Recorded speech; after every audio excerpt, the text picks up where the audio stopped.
Welcome to my channel वाईची classes.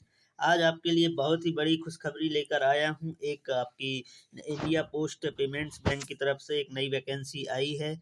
जैसा कि आप देख सकते हैं, देखिए ये है एडवर्टीजमेंट और ये है recruitment of 51 circle based executive on contract basis. यानी कि अगर आपको बताया जाए तो ये जो वैकेंसी है वो पोस्ट पेमेंट्स बैंक के एग्जीक्यूटिव्स के लिए है और ये वैकेंसी कॉन्ट्रैक्ट बेस पर है। ठीक है, आप जैसा देख सकते हैं इसको इसका जो ओपनिंग डेट है वो है ऑनलाइन रजिस्ट्रेशन की 1 मार्च से सुबह 10 बजे से, और लास्ट डेट है जो यानी कि 1 मार्च 2025 से 21 मार्च 2025 तक ही आप इसको अप्लाई कर पाएंगे। और इसमें जो एग्जीक्यूटिव्स की पोस्ट हैं, ठीक है, नंबर ऑफ वैकेंसी आप देख सकते हैं 51 है। हाँ, मानते हैं कम है, लेकिन आज के टाइम पर जो बेरोजगारी है उसमें आपको बिल्कुल ही अप्लाई करना चाहिए।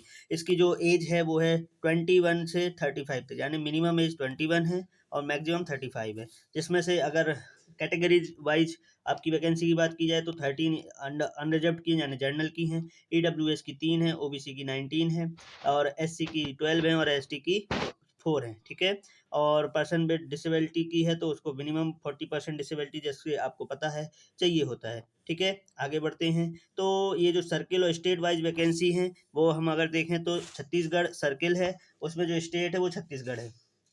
इधर 3 वैकेंसी हैं, असम में 3 वैकेंसी हैं, बिहार में 3 वैकेंसी हैं, गुजरात में 6 वैकेंसी हैं, हरियाणा में 1 है, जम्मू कश्मीर में 2 हैं, लक्षद्वीप में 1 है जो केरल के सर्किल के अंडर आती है, महाराष्ट्र सर्किल में, महाराष्ट्र गोवा में हैं, महाराष्ट्र में 3 है, गोवा में 1 है। नॉर्थ ईस्ट के सारे स्टेट में है लगभग। अरुणाचल प्रदेश में 3 है, मणिपुर में 2 हैं, मेघालय में 4 है, मिजोरम में 3 है, नागालैंड में 5 है, त्रिपुरा में 3 है, पंजाब में भी 1 है, राजस्थान में भी 1 है, तमिलनाडु में 2, पुडुचेरी में 1, उत्तर प्रदेश में 1 है और उत्तराखंड में 2 है। तो ऐसे आपकी टोटल 51 वैकेंसी हैं।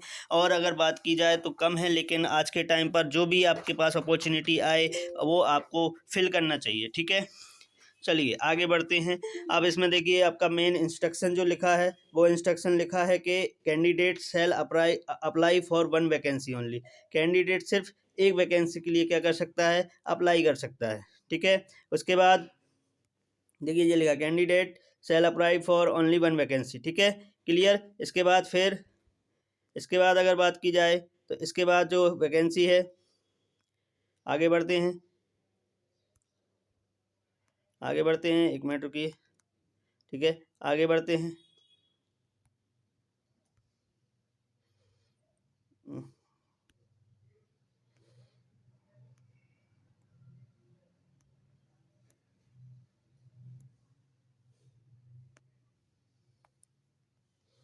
ठीक है, इसके बाद आगे है candidate for the applicant must be considered again only against the vacancies in the banking outlet for which he she has applied opted. Merit list will be drawn banking outlet. यानी मैं आपको मिनिमम बताऊं तो उससे simple सा ये है कि आपका इसमें कोई एग्ज़ाम नहीं है। उसके अलावा और अगर बात की जाए तो इसमें कोई एग्ज़ाम नहीं है, सिर्फ आपका मेरिट लिस्ट पर वो होगा, सिलेक्शन होगा और उसके बाद एक इंटरव्यू होगा। अगर उसमें आप सेटिस्फाई कर लेते हैं इंटरव्यूअर को तो बड़े ही आराम से आपका सिलेक्शन हो जाएगा। मिनिमम एजुकेशनल क्वालिफिकेशन आप देख सकते हैं, ग्रेजुएट इन एनी डिसिप्लिन है। ठीक है, और प्रेफरेंस भी इसमें देने की बात कही गई है। Preference will be given to the candidates having domicile of the state applying for. यानी कि इन्होंने कहा है कि उन स्टेट, जिस भी स्टेट में आप अगर अप्लाई कर रहे हैं तो उसके लिए आपके पास वहाँ का डोमिसाइल होना ज़रूरी है और उनको प्रेफरेंस दी जाएगी। ऐसा नहीं है कि जिनके पास नहीं है उनका सिलेक्शन नहीं होगा, लेकिन प्रेफरेंस उन्हीं को दी जाएगी जिनके पास क्या है, डोमिसाइल है उस स्टेट का। ठीक है, आगे बढ़ते हैं। तो एग्जीक्यूटिव पोस्ट है, पीरियड ऑफ कॉन्ट्रैक्ट, यानी ये कॉन्ट्रैक्ट बेस पर है, जैसे मैंने पहले ही बताया। तो पीरियड ऑफ कॉन्ट्रैक्ट है, देखिए लिखा है contract would be initially for a period of 1 year. यानी कि इन्होंने कहा है कि कॉन्ट्रैक्ट पहले शुरुआत में 1 साल का ही होगा। इसके बाद फिर लिखा है and this may be reviewed for extension on year to the year basis on further period of 2 years, यानी सब्जेक्ट टू सेटिस्फैक्ट्री परफॉर्मेंस। यानी इन्होंने क्या कहा है कि अगर आपका अच्छा परफॉर्मेंस रहा, सेटिस्फैक्ट्री परफॉर्मेंस रहा, तो उसको कॉन्ट्रैक्ट को 1 साल के बाद 2 साल के लिए और बढ़ाया जा सकता है। और आगे देखिए क्या लिखा है, maximum duration of contract would be 3 years. यानी कि मैक्सिमम जो ज़्यादा जो आपका वो कॉन्ट्रैक्ट है वो 3 साल के लिए ही बढ़ाया जा सकता है, ठीक है। प्रोसेसर सिलेक्शन प्रोसेस देख लीजिए। आप सोच रहे होंगे कैसे सिलेक्शन, जैसे मैंने पहले ही बताया, merit list will be drawn on the basis of percentage of marks obtained in the graduation followed by interview. यानी उन्होंने कहा है कि जो भी आपके ग्रेजुएशन में मार्क्स होंगे उसकी जो परसेंटेज होगी उसके बेस पर आपकी मेरिट बनेगी, ठीक है। Candidates having domicile of the state for which they are applying will be given preference over the candidates without having domicile issued by competent authority of the state। यानी इन्होंने कहा है कि वैसे वही बात इन्होंने कही है कि जिनके पास डोमिसाइल है, जिस भी स्टेट के लिए वो अप्लाई कर रहे हैं, उनको प्रेफरेंस दी जाएगी, ठीक है। क्लियर, आगे बढ़ते हैं। तो इन्होंने कहा है कैंडिडेट्स शैल फिक्स परसेंटेज। अब ये तो वही है कि परसेंटेज कैसे निकालना है, इसमें कुछ खास नहीं है, ठीक है। इसके बाद आते हैं पे अलाउंस, यानी सर सैलरी कितनी मिलेगी ये बताइए। तो सैलरी अगर आप बात की जाए तो वो है बैंक शैल पे अ लमसम अमाउंट ऑफ 30,000, यानी कि आपको शुरुआत में 30,000 रुपये पर मंथ मिलेगा, ठीक है। इनके उसमें वो सारे ही स्टैच्यूरी डिडक्शन होंगे, यानी कि लमसम अमाउंट मिलेगा, इन हैंड सैलरी कुछ और रहेगी, और जो भी डिडक्शन होते हैं, सेंट्रल गवर्नमेंट की जॉब है तो वो ही आपके डिडक्शन होंगे, ठीक है। फिर आगे क्या लिखा है, आगे लिखा है कि annual increment of lump sum pay and incentive based on the performance in business acquisition sales activities at decided by competent authority from time to time. यानी उन्होंने लिखा है कि जो भी अथॉरिटी को अगर आपका परफॉर्मेंस अच्छा लगा तो आपका लमसम अमाउंट और इंसेंटिव उसी बेस पर एनुअल इंक्रीमेंट होगा, ठीक है। अब सर फॉर्म भरने की एप्लीकेशन फ़ीस क्या है, ठीक है, जो कि नॉन रिफंडेबल है, वो SC ST PW के लिए 150 रुपीज़ है, और बाकी अदर के लिए यानी जनरल OBC EWS के लिए 750 रुपीज़ है, और ये सिर्फ ऑनलाइन मोड पर ही लिया जाएगा, कोई भी इसमें रिफंडेबल नहीं है, और किसी भी और प्रोसेस के आधार पर नहीं लिया जाएगा ऑनलाइन को छोड़ के, ठीक है। और अगर आप एक से ज़्यादा जगह पर अप्लाई करना चाहते हैं तो देखिए इन्होंने क्या लिखा है, a candidate can apply for more than one post by filling the separate application for each post. यानी जितने भी पोस्ट के लिए आपको बनना है, हर के लिए अलग अलग आपको एप्लीकेशन फॉर्म भरना पड़ेगा, ठीक है। क्लियर।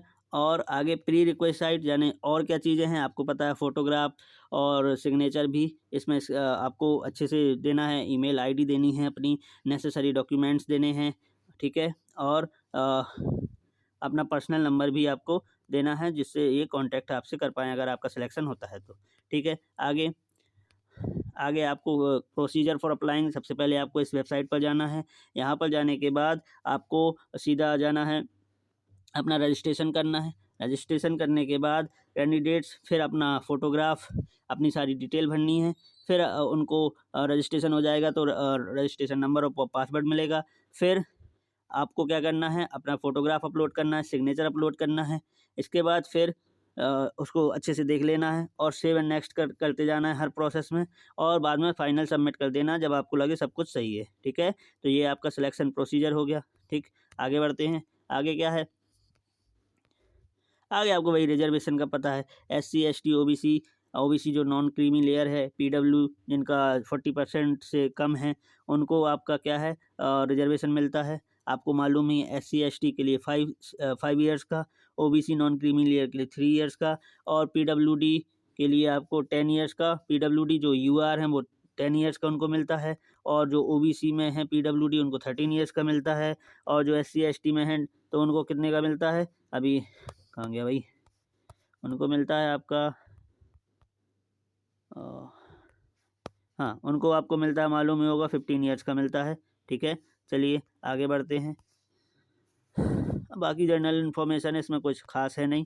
तो मैं आपको बता दूं सर्किल वाइज जो वैकेंसी आई है असम में, देखिए इसमें 3 चीज़ें हैं, सर्किल बताया गया, स्टेट बताया गया, और स्टेट में भी किस जगह आई है, कौन से बैंकिंग आउटलेट में आई है वहाँ।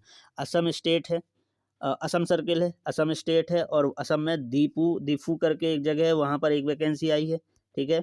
इसके बाद ये आपका वैकेंसी वाइज है। अगर आप उत्तर प्रदेश का देखें, उत्तर प्रदेश के हैं तो उत्तर प्रदेश में एक ही वैकेंसी आई है, वो मैं बता देता हूँ, बाकी ये आप PDF डाउनलोड कर सकते हैं।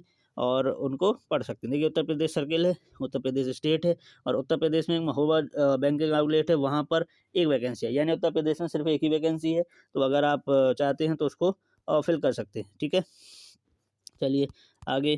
तो ये वैकेंसी वाइज है। इसके बाद आगे बढ़ते हैं। तो ये आपका क्या है, हाँ अब आप इसमें देखिए, सबसे पहले आपका जो फोटोग्राफ है वो क्या होना चाहिए, इतने साइज़ का होना चाहिए, 4.5 सेंटीमीटर की विड्थ और 3.5 सेंटीमीटर की उसकी हाइट होनी चाहिए। ठीक है, सिग्नेचर जो आपको करना है वो ब्लैक इंक से करना है, वाइट पेपर में करना है। ठीक है, लेफ्ट थंब इम्प्रेशन भी आपको लगेगा, जो वाइट पेपर में करना है, ब्लैक या ब्लू इंक से। ठीक है, इसके बाद एक आपको हैंड रिटन डिक्लेरेशन भी देना है, वाइट पेपर में देना है और ब्लैक इंक में देना है। उसमें लिखना क्या है, तो देखिए मैं आपको बता देता हूँ उसमें क्या लिखना है। ये लिखा है, आई अपना नेम, फिर ये पूरा हेयर बाय डिक्लेयर दैट, ये पूरा आपको लिखना है। ये इसी को क्या कहा जाता है, हैंड रिटन डिक्लेरेशन। और दूसरी चीज़ है, सिग्नेचर आपको रनिंग हैंड में होने चाहिए, कैपिटल लेटर्स में, एक्सेप्टेड नहीं होंगे। ठीक है, आगे चलते हैं। लेफ्ट थंब इम्प्रेशन, अगर किसी का मान लीजिए लेफ्ट थंब नहीं है तो वो क्या कर सकता है, अपना राइट थंब अप्लाई करने के टाइम लगा सकता है। ठीक है, क्लियर। इसके बाद आपको अपना एक रिसेंट रिज्यूम भी पीडीएफ फॉर्म में बना के रखना होगा। ओके, अगली इन्फॉर्मेशन है, जो भी आपके नेसेसरी डॉक्यूमेंट्स हैं वो आपको ऑनलाइन पेमेंट के टाइम पर, उससे पहले जो भी जहाँ भाई आपको सबमिट करना है वो आप सबमिट कर दीजिए, उसके बाद आपको पेमेंट करना है। ठीक है, आपके पास एक वैलिड पर्सनल आईडी होनी चाहिए, मोबाइल नंबर होना चाहिए। ठीक है, जो हमेशा क्या हो, रिक्रूटमेंट प्रोसेस के टाइम पर पूरी तरह से एक्टिव हो। ठीक है, वही उसी पर आपका मैसेज और आपका आगे का प्रोसेस आएगा। ठीक है, आपको पता है 1 मार्च 2025 से 21 मार्च 2025 तक ही आप इसका फॉर्म भर सकते हैं। आगे चलते हैं। आगे आप इसको कैसे करना है, इस वेबसाइट पर आपको जाना है। इस वेबसाइट पर जाने के बाद अप्लाई ऑनलाइन आएगा, उसमें करना है।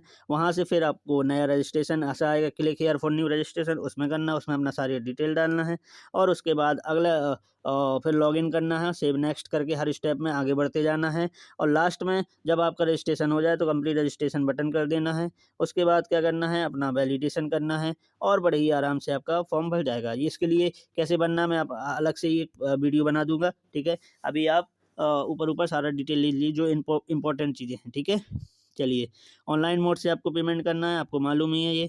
अब चलिए आप गाइडलाइन, आपको फ़ोटोग्राफ और अपने डॉक्यूमेंट्स कैसे अपलोड करने हैं। ठीक है, तो फ़ोटोग्राफ जो है वो रिसेंट पासपोर्ट स्टाइल होनी चाहिए, यानी रिसेंट पासपोर्ट साइज़ की फ़ोटो होना चाहिए। कलर उसमें प्रेफरेबली वाइट बैकग्राउंड, यानी बैकग्राउंड वाइट होना चाहिए, और भी अगर नहीं है तो लाइट कलर्ड भी आप उसमें लगा सकते हैं। ठीक है, आपको कैमरे में बिल्कुल स्ट्रेट देखना है और फेस को बड़ा रिलैक्स रखना है। Okay, clear.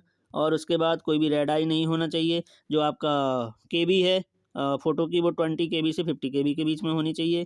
ठीक है, उसका डायमेंशन 200 पिक्सल, 200 विड्थ और 230 हाइट इसकी पिक्सल होनी चाहिए। ठीक है, ये सारी चीज़ें हैं आपके फ़ोटोग्राफ से लेके।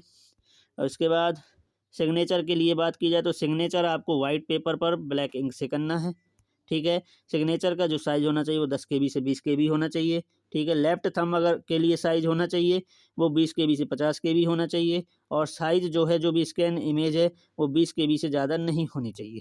ठीक है, क्लियर। इसके बाद ये आपका क्या है, लेफ्ट थंब इम्प्रेशन के लिए है कि वो भी वाइट पेपर में ब्लैक इंक से या ब्लू इंक से होना चाहिए।